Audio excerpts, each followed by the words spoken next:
The brilliant inventor who made two of history's biggest mistakes a century ago, Thomas Midgley Jr., was responsible for two phenomenally destructive innovations. What can we learn from them today?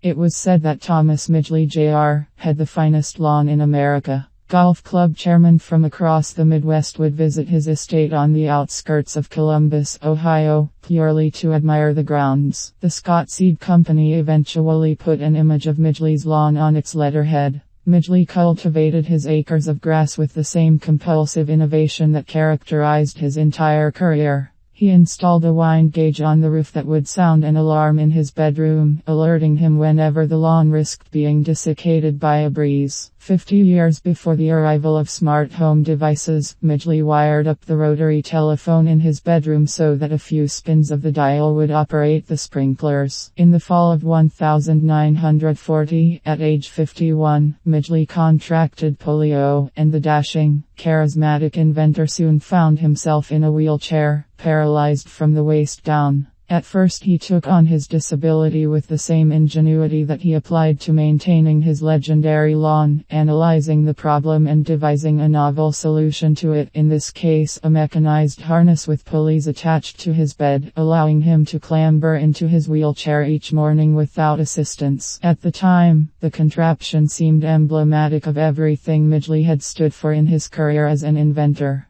Determined, innovative thinking that took on a seemingly intractable challenge and somehow found a way around it. Or at least it seemed like that until the morning of November 2, 1944, when Midgley was found dead in his bedroom. The public was told he had been accidentally strangled to death by his own invention. Privately, his death was ruled a suicide. Either way, the machine he designed had become the instrument of his death. Midgley was laid to rest as a brilliant American maverick of the first order. Newspapers ran eulogies recounting the heroic inventions he brought into the world, breakthroughs that advanced two of the most important technological revolutions of the age: automobiles and refrigeration. The world has lost a truly great citizen in Mr. Midgley's death. Orville Wright declared, "I have been proud to call him friend." But the dark storyline of Midgley's demise, the inventor killed by his own invention,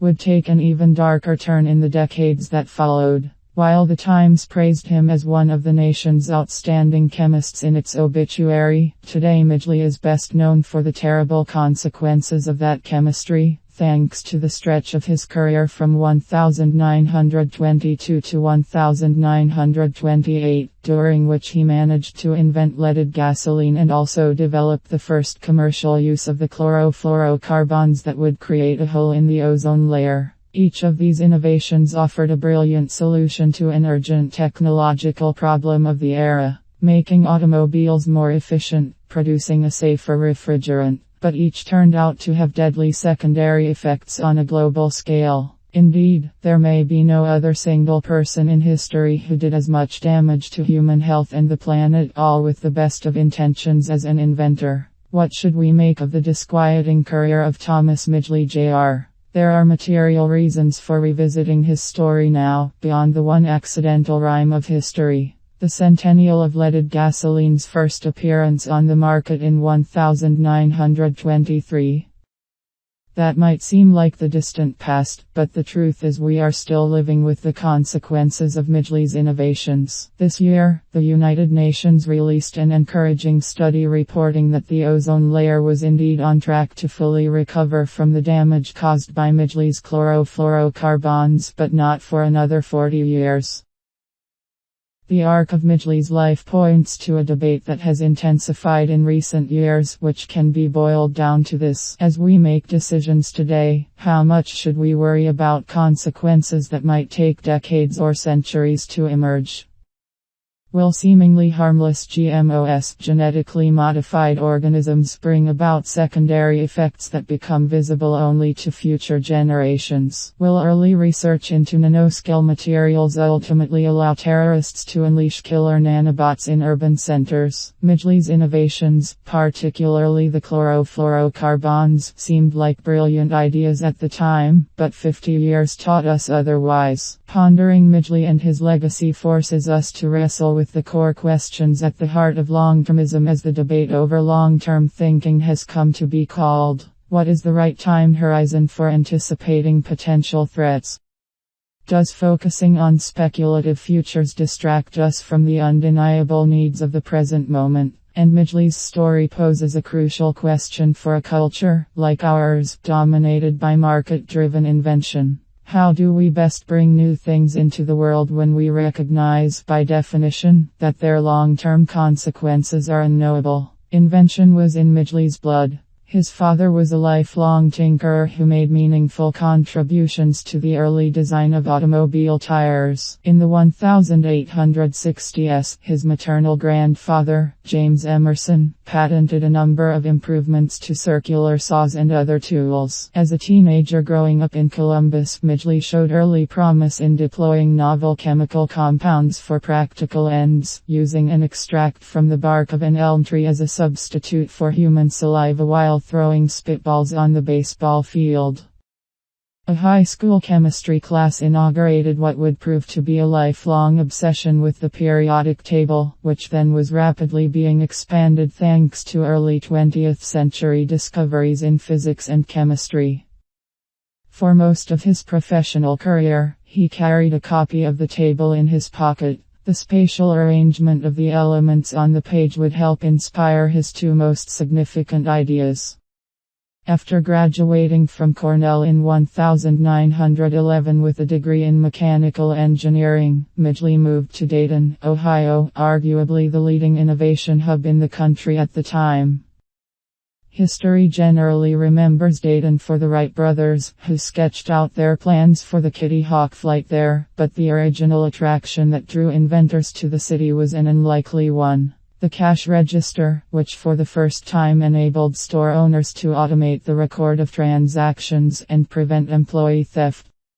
By the time Midgley joined the National Cash Register Company in 1911, it had become a powerhouse, selling hundreds of thousands of machines around the world. It was there that Midgley first began hearing stories about Charles Kettering, who devised NCR's mechanized system for clerks to run credit checks on customers directly from the sales floor, along with the first cash register to run on electric power. Firms like NCR had begun experimenting with a new organizational unit, the Research Lab, in the spirit of the polymathic muckers whom Thomas Edison had assembled at his plant in Menlo Park, NJ. A few years after joining NCR, Kettering turned his attention to the emerging technology of the automobile, forming his own independent research lab known as Delco, short for Dayton Engineering Laboratories Company, in 1909. There he concocted a device that proved crucial in transforming automobiles from a hobbyist's pursuit to a mainstream technology: the electric ignition system. Before Kettering's breakthrough, automobiles had to be started with an unwieldy, and sometimes dangerous, hand crank, which required significant physical force to operate. By 1916, Delco had been acquired by the corporation that would become General Motors, where Kettering would go on to work for the rest of his career. Shortly after the acquisition, Midgley applied for a job in Kettering's lab and was hired immediately. He was 27. Kettering was 40. After finishing a minor project that commenced before his arrival, Midgley walked into Kettering's office one day and asked, "What do you want me to do next, boss?" Kettering wrote after Midgley's death. That simple question and the answer to it turned out to be the beginning of a great adventure in the life of a most versatile man. The technical riddle Kettering tasked Midgley with solving was one of the few remaining impetuses keeping the automobile from mass adoption. Engine knock. As the name implies, for the automobile passenger, engine knock was not just a sound but a bodily sensation. Driving up a hill made valves rattle, cylinder heads knock, the gearbox vibrate and the engine suddenly lose power. Sharon Birch MC Grain writes in her excellent History of Modern Chemistry, Prometheans in the Lab. The problem was made all the more mysterious by the fact that no one had any idea what was causing it. "We don't even know what makes an automobile run," Kettering admitted at one point. In a sense, the question that Kettering and Midgley set out to solve was figuring out whether knock was an inevitable secondary effect of a gas-powered engine, or whether it could be engineered out of the system. To investigate the phenomenon, Midgley devised a miniature camera, optimized for high-speed images. The footage he eventually shot revealed that fuel inside the cylinders was igniting too abruptly, creating a surge of pressure. The unpleasant vibrations passengers were feeling reflected the fundamental fact that energy was being wasted, rattling the bones of the car's occupants instead of driving the pistons.